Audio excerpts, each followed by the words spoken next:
Hello, everyone. It is the Prophet Michael David, aka Aries, and I hope you're all having a wonderful day. If you are very smart and or very observant, you can tell I'm more than a little bit drunk right now, and that's good because this is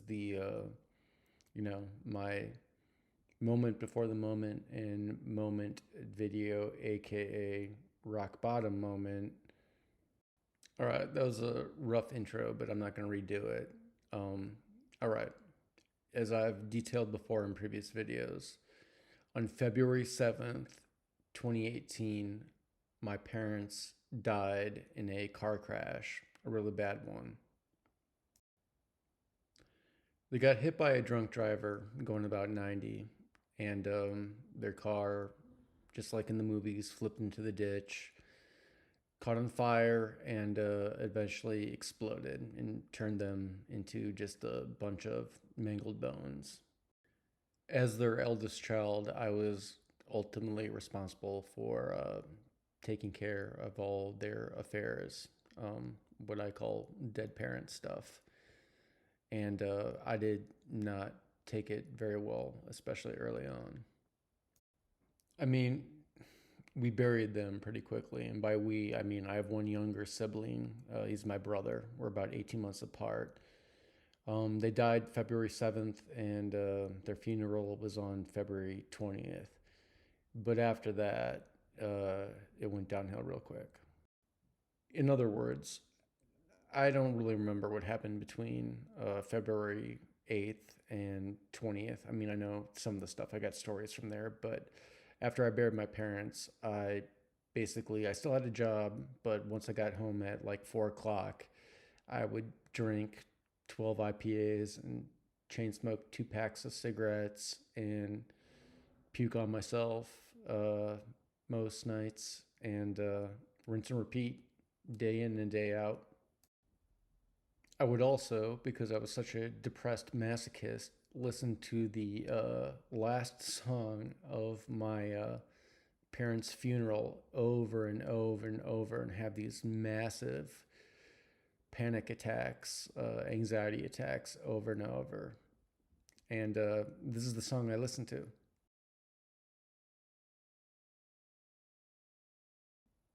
By massive panic attack or anxiety attack, I mean when you have an anxiety attack, when you start crying and you start hyperventilating so hard that you can't breathe anymore and you think you're going to die or at least pass out, which I'm pretty sure I did a couple times. So that was the condition I was in my moment before my rock bottom moment, which was around Easter 2018. And I have to admit, in that moment, while I tried to talk to my dead mother many, many times and she had never answered me, in that moment, I saw my dead father. And while I am a Taurus with green eyes, he was a Leo with very blue eyes. And there is a fair amount of pretext and elaboration in this story, but in the end, he just looked at me and said, Michael, you are sinking into the abyss, and you know it. Adapt and survive or perish. And in that instant, after my moment before my rock bottom moment, I realized that I did want to live. I did want to survive. I did not want to perish. And then I had to figure out how to do that. You see, what hopefully most of you don't know when you get that close to suicide is once you decide not to kill yourself, it's like not enough just to decide that, but you have to actually find something to live for. And that's the difficult part. And that is the crux and or meaning of this video. It's like before anything really good or anything really bad that happens in this universe, there's always like the moment before the moment, a moment of decision, indecision, contemplation, when things could have turned out totally different, except they didn't because we're living in this universe. So, what exactly did I find to live for in my rock bottom moment after my moment before the moment? Uh, it was actually another moment, and here's the story. All right, so 2017, 2018, before my parents died, I was just a normal guy working a shitty engineering job. And this one day, I don't even remember why I was mad at my boss, but I was furious. And I ended up going to this little restaurant bar place that was very close to my work. And it was on a Friday because for some reason I wanted fish and chips.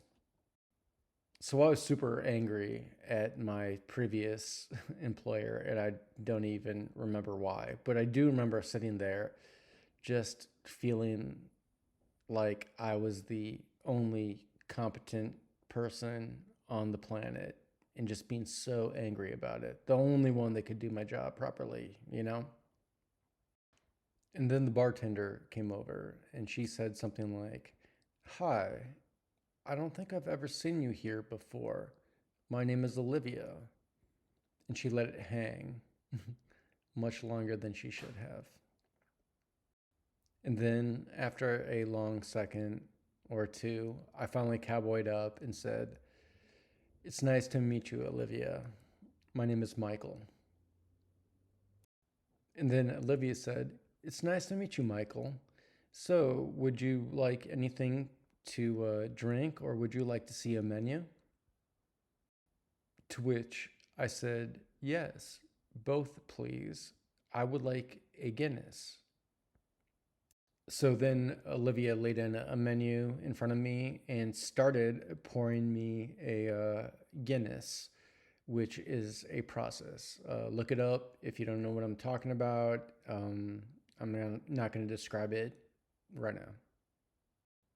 So then, after a few minutes, Olivia puts down the pint of Guinness in front of me in the Guinness glass with the Guinness name, the Guinness symbol facing me, with the shamrock in the foam on the top also facing me.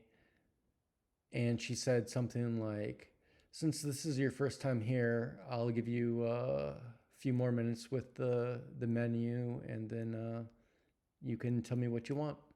And she walked away. And as she walked away, all I could think of while I was looking at the menu, and especially that beer, is she did that perfectly.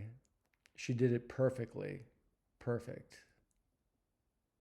And while it seemed amazing and surreal at the time, uh, it was the moment that I latched onto. A person in this world just doing their job almost perfectly for no other reason than they were good at it. And later on, it became synonymous with this next quote that I found from from Tupac.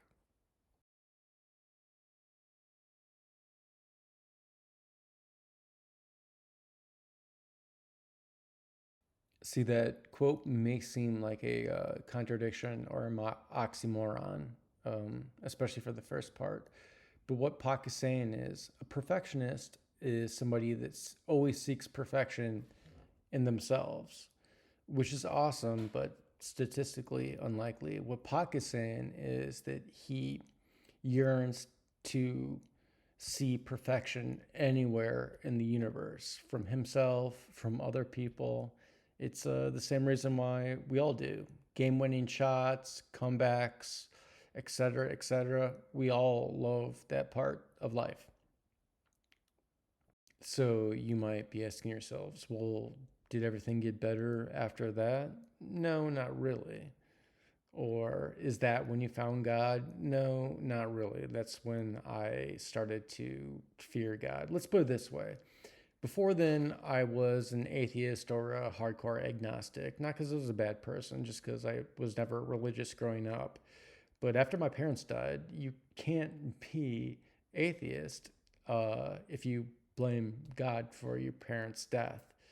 So in that moment, I definitely became a God fearing believer, God terrified believer.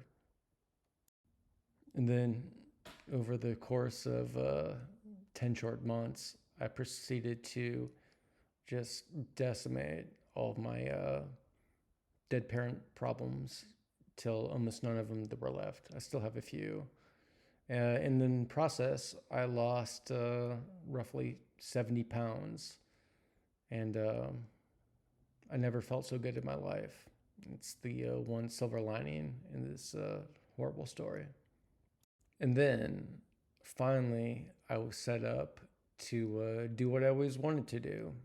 Once I had all my dead parent stuff done, I was going to do what I called my Gulliver's Travels and, travel the world for a bit. 6 months, probably not a year and everything, but see all the things that I'd read about in books and everything, but had not seen with my own two eyes. And I totally had it set up. There was nothing that was going to stop me, you know. And then, unfortunately, in 2020, a worldwide pandemic came along and ruined all my plans. But that is a story for another day. So, as always, signing off. God loves you. Do not hurt each other, and try not to lie.